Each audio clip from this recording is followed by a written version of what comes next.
وہ یہ کہ دعا کن کی قبول ہوتی ہے کن کی قبول نہیں ہوتی ہے۔ تو احادیث میں جو بات آئی ہے وہ یہ کہ دعا جو ہے یہ 3 لوگوں کی قبول دعا نہیں ہوتی ہے، یعنی 3 لوگ ایسے ہوتے ہیں جن کی دعا قبول نہیں ہوتی ہے۔ پہلا کون سا شخص ہے، دوسرا کون سا شخص ہے، تیسرا کون سا شخص ہے، اس کی وضاحت میں آپ کو کروں گا۔ پہلا وہ شخص ہے جو رشتہ داروں سے، اپنوں سے، اقربا سے رشتہ توڑتا ہے، ایسے لوگوں کی دعا قبول نہیں ہوتی ہے۔ ایسے لوگوں کی دعائیں قبول نہیں ہوتی ہیں جو لوگ اپنے بھائیوں سے بات نہیں کرتے ہیں، اپنے رشتہ داروں سے رشتہ منقطع کرتے ہیں، اپنے آس پاس لوگوں سے دوری بنائے رکھتے ہیں، ایسے لوگوں کی دعائیں قبول نہیں ہوتی ہیں۔ اور دوسرا شخص وہ ہے جو لوگوں پر ظلم کرتا ہے۔ ظلم کا مطلب یہ ہوا کہ کسی کی حق تلفی کرنا، کسی پر ناحق جور و ظلم کرنا، کسی کی حق تلفی کرنا، کسی کو پریشان کرنا، ایسے شخص کی بھی دعا قبول نہیں ہوتی ہے۔ تیسرا شخص وہ ہے جو حرام کمائی سے اپنا پیٹ بھرتا ہے، یعنی ایسا شخص جو حرام کام کرتا ہو یا وہ حرام کمائی اختیار کرتا ہو اور اس کے ذریعے اپنی اور اپنے اہل خانہ کی پرورش کرتا ہو، ایسے شخص کی دعا قبول نہیں ہوتی ہے۔ تو کتنے لوگ ہوئے؟ 3 لوگ۔ پہلے کون؟ جو رشتہ لوگوں سے توڑتا ہے اور رشتہ داروں کا، اعزاء کا، آس پاس پڑوس کا خیال نہیں رکھتا، ان سے رشتہ منقطع کرتا ہے، ایسا شخص۔ اور دوسرا شخص وہ جو لوگوں پر ظلم کرتا ہے، یعنی کسی کی حق تلفی کرتا ہے، کسی کو پریشان کرتا ہے، کسی کو مصیبت میں مبتلا کرتا ہے، ایسے شخص کی بھی دعا اللہ رب العالمین قبول نہیں کرتا۔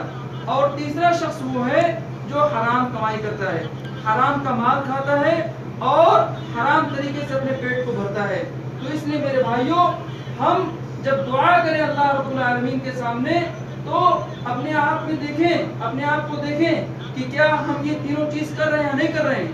اگر کر رہے ہیں تو سب سے پہلے توبہ کریں اللہ رب العالمین سے، حرام کمائی چھوڑیں اور لوگوں پر ظلم کرنا چھوڑیں، لوگوں سے تعلقات بحال کریں، ان تینوں چیزوں پر دھیان دیں۔ اس کے بعد اللہ رب العالمین کے سامنے روئیں، گڑ گڑائیں، ادعوا ربکم تضرعا وخفیہ، اللہ رب العالمین سے چپکے چپکے مانگا کرو، روتے ہوئے، گڑ گڑاتے ہوئے مانگا کرو۔ تو میرے بھائیوں، یہ مانگنا اللہ رب العالمین سے اس وقت صحیح ہوگا کہ ہم تینوں حرام کام سے بچے ہوں گے۔ اور خاص طور سے افطار سے پہلے کا جو وقت ہے، اس میں ہم پہلے آئیں اور افطار کے سامنے بیٹھ کے اللہ رب العالمین سے دعا کریں۔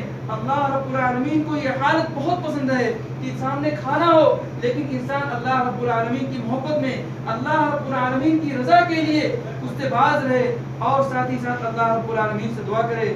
ایسے شخص کی دعا اللہ رب العالمین قبول فرماتا ہے۔ ہم عام طور سے دیکھتے ہیں کہ لوگ افطار سے پہلے بیٹھتے ہیں اور لوگوں سے گفتگو کرتے ہیں، بات چیت کرتے ہیں۔ میرے بھائیوں، یہ صحیح کام نہیں ہے۔